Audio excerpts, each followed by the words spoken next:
You got to see this. You're going to be so encouraged. 2007 is not only prophetically saying it's a breakthrough year, breakthroughs taking place as President Trump signs the infrastructure agreement, workforce development, and even restructuring the air traffic control. Oh my goodness. Did you know the aircraft in America, the airlines, they don't even use GPS? They're about to update it. Check it out. I'm so excited that you've joined us. This is a breakthrough year. So many things are taking place. We can't wait to share them. The first thing we're going to do is go to the White House where the president had an infrastructure summit. And you think about infrastructure, roads, bridges, waterways, tunnels, getting rebuilt in America. They got a plan to do it. As a matter of fact, take a look. It's my pleasure to welcome so many incredible governors, tribal leaders, mayors, county commissioners, and other leaders of our country to the White House Infrastructure Summit. Today we're here to talk about how we will create the infrastructure of the future by partnering with the states and local governments. You're the stewards of the vast majority of our nation's roads and bridges and airports. In addition to reforming our broken permitting system, we want to partner with state and local governments to better meet the needs of our citizens. My budget proposal includes a massive investment in new federal support for infrastructure. These dollars will be matched by significant private, state, and local dollars for maximum efficiency and accountability. Together, we're going to rebuild America.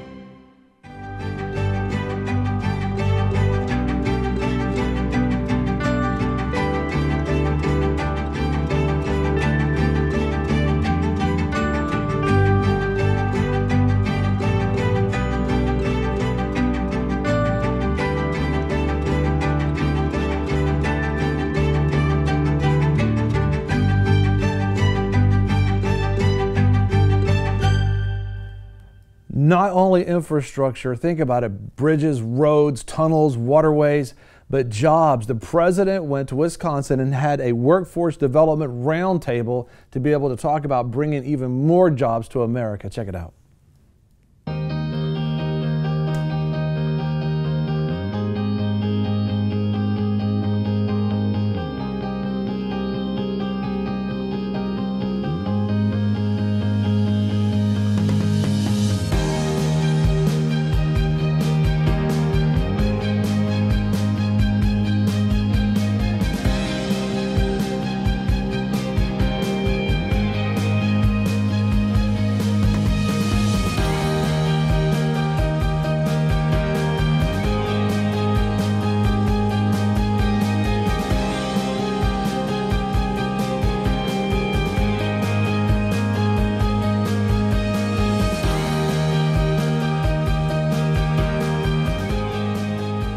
This is so exciting because it's not only infrastructure being rebuilt and focused on how to be able to do that, not only bringing in jobs, but also working on the healthcare issue, the healthcare plan. Who knows better than CEOs who run their company or leaders who run their company in the last 8 years and what they had to deal with? Well, this is a meeting with Vice President Mike Pence with female leaders of their company to come and share what's taken place over the last 8 years in the healthcare, and they share firsthand that the businesses are in trouble because what healthcare, the Obamacare that was going on, and they need immediate change. As a matter of fact, let's listen to them now share. Kelly, and first Kelly, and then Amy, maybe you could share a little bit of your experience with Obamacare and just how important it would be to repeal and replace it. I don't believe my story is unique. I think my story actually is one that's told by a number of small business owners. But in 2016, we were facing a 22% increase in premiums, and this is after a steady rise of double digits ever since the ACA was passed. With the exception of 1 year, we had double-digit increases. I have good employees. I think of them as family. It was gut-wrenching to tell them that I was ending their benefit of insurance. And they are decent people who work hard for us, and we appreciate their good talents. And we look to the future and think, well, how will we be able to attract good, talented people in the future? It's been very difficult since then for them to find affordable health care. And I think that the problem has been exacerbated, not gone away with all of this uncertainty about the future. So for us, it's critical that we have some sort of stability in our business, that we get some sort of an answer as to what we can expect in the future. Well, thank you, Kelly, and thanks. Thank you. Thanks for your obvious deep concern for your employees. Because you. You'd like to be able to afford to I provide would that. love to be able to offer that benefit again. Right. But it just reached a point with It was- double-digit increases, you could no longer afford to make that. It part was a your decision of benefit. whether to have one of my employees have to lay off somebody in order to afford it for the rest. Right. And that didn't make good business sense. And it was unaffordable for them. We did try by splitting the premium 80-20 at the beginning, 70-30, 60-40. We also dropped spousal coverage. We made efforts to make it affordable, but they no longer had the premiums or the deductibles that they could afford with the amount Kelly, that they were paying. You know, I see from the nods around the table, that sounds like a pretty familiar experience to all the women entrepreneurs around the table today. I appreciate you sharing. Thank you. Kelly said it was gut-wrenching to go through the season of Obamacare where she had to cut her insurance down from 80-20, where the company covers 80%, then 70, and it kept cutting it down, didn't work, and all of a sudden they just had to cut out insurance altogether, which we're hearing firsthand because we've been told that more people were covered under Obamacare, but she's saying her whole company, she had to get them off of insurance because she couldn't afford it, and she said it was gut-wrenching.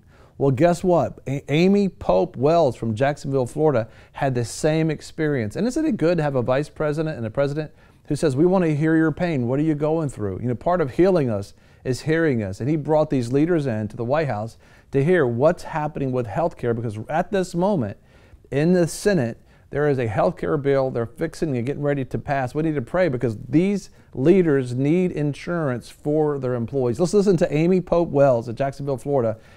She's a leader in her industry and what happened to her during the Obamacare years. Check it out. Amy Pope Wells, can you maybe speak a little bit about your struggle both in linked staffing services with Obamacare, but also with all the companies that you work with in meeting their employment needs, what you're seeing across the marketplace? Well, I think, like you said, it's not unique. I think all of us saw, somewhere around a 25% increase. So as a small business, you have to make budgetary decisions. But part of that is not just the decision of the budget, but then how it impacts all those employees. We have about 85 or so contractors in the field and a staff of 6 that support them. That's just the beginning of it. You've got an increase. You either pass the increase or you don't.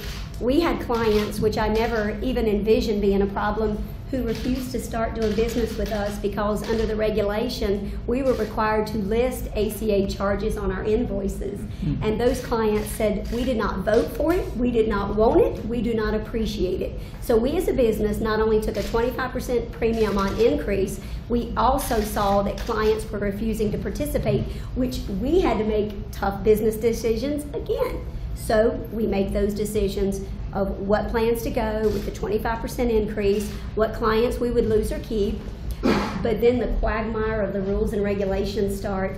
We found ourselves having to spend, everybody in our office spending time on benefits management. Medical procedures being denied, people not understanding the rules or the processes. We got into the insurance business. We physically had to learn how to educate and support our team. And we're not in the insurance business. So it's been a challenge that I believe us as Americans should start simplifying and figure out how to fix it better. Because we want a healthy population. We even saw our younger population who just refused to start taking them. They said, I'm not going to pay $1,200 or $1,900 a month for a premium and walk away. So we've got our young populations deciding not to take health care. Right. That's not the solution. Right.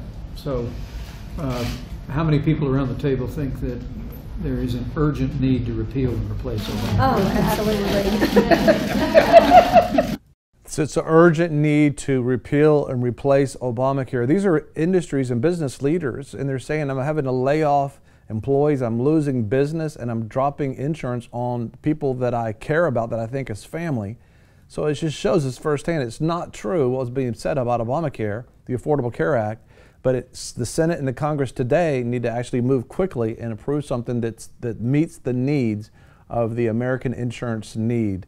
Well, after this break, we're going to hear firsthand how the breakthrough is taking place even with the airline industry. Did you know that it was built to be able to, I believe $1 million a year, maybe 100,000 a year, but now it's like 1 billion folks a year are flying on these airlines with this old technology. Did you know your pilot doesn't even use GPS when they're actually flying around? You can have more technology on your phone than they have inside their planes.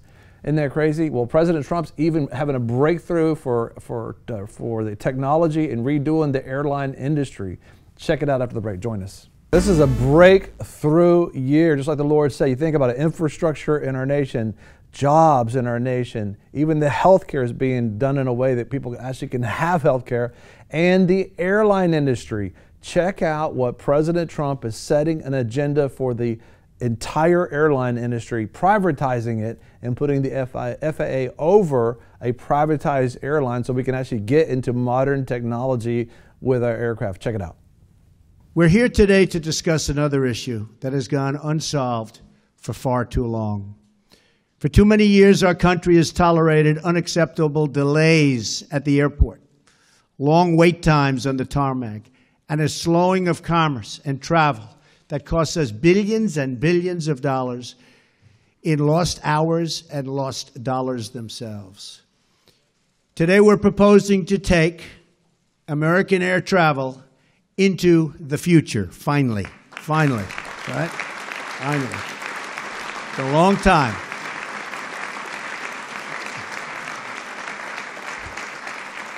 We're proposing reduced wait times, increased route efficiency, and far fewer delays. Our plan will get you where you need to go more quickly, more reliably, more affordably, and yes, for the first time in a long time, on time. We will launch this air travel revolution by modernizing the outdated system of air traffic control. It's about time.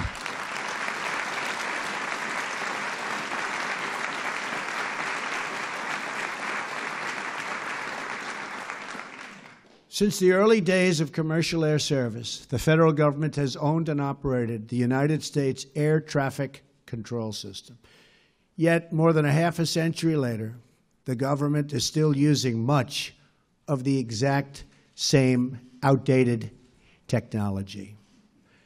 At a time when every passenger has GPS technology in their pockets, our air traffic control system still runs on radar and ground-based radio systems that they don't even make anymore. They can't even fix anymore. And many controllers must use slips of paper to track our thousands and thousands of planes that are up in the air. Our air traffic control system was designed when roughly 100,000 people flew at our airports each year. We are now approaching nearly 1 billion passengers annually. The current system cannot keep up, hasn't been able to keep up for many years. It causes flight delays and crippling inefficiencies, costing our economy as much as $25 billion a year in economic output.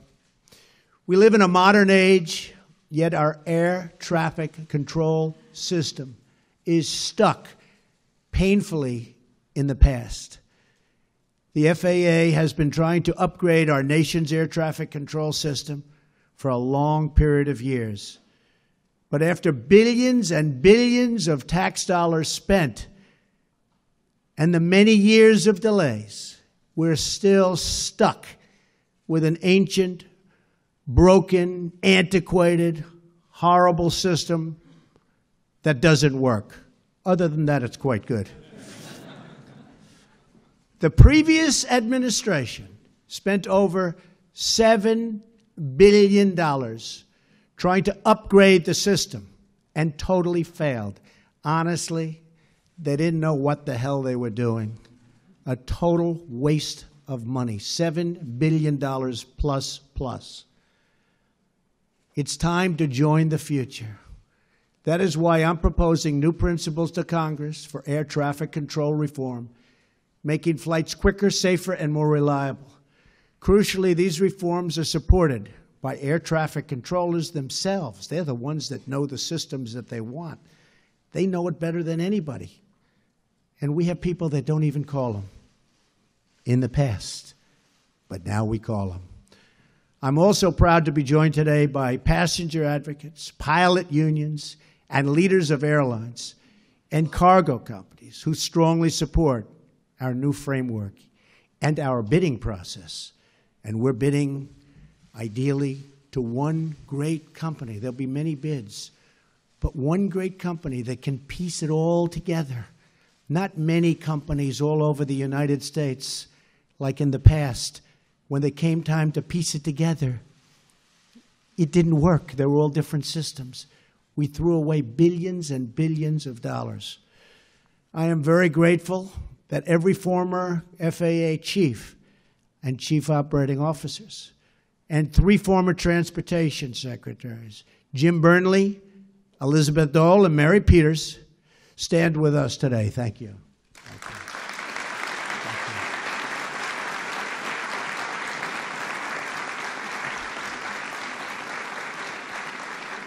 This is an incredible coalition for change all over the room. It's a coalition for change, the leaders of the industry. At its core, our new plan will dramatically improve America's air traffic control system by turning it over to a self-financing, nonprofit organization. This new entity will not need taxpayer money, which is very shocking when people hear that. They don't hear that too often. Under this new plan, the Federal Aviation Administration will focus firmly on what it does best, safety. A separate nonprofit entity would be charged with ensuring route efficiency, timely service, and a long-awaited reduction in delays. Our plan will also maintain support for rural communities and small airports, including airfields used by our Air National Guard units. Great people.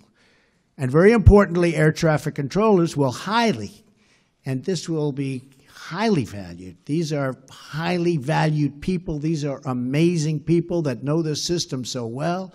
And under our plan, they will have more financial security, professional opportunity, and far superior equipment, the best equipment anywhere in the world. Far superior equipment, job security. They're the air traffic controllers, the ones that determine whether you're going to land, not land, who comes first. They're saying, listen, this system is so old. They don't even have a GPS. This is a breakthrough year with all the billions of people that are flying in the air. Like, we need to know where everything's at. We heard about the Malaysia airline when it went down. You thought, well, doesn't everybody know it's GPS? I guess they didn't have GPS on the Malaysian airline that went down, and we couldn't even locate it. This is an exciting year. Not only that, thank you for watching VFN TV. If you like this video, give us a thumbs up. Also, if you want to see more videos like this, subscribe. A lot of people want to abide with the Lord, but they just don't have a plan to do it. You can request that plan today at iabide.org. Don't forget you can join us 24 hours a day, 7 days a week. Download our app and sign up for our newsletter, The Torch, at vfntv.com.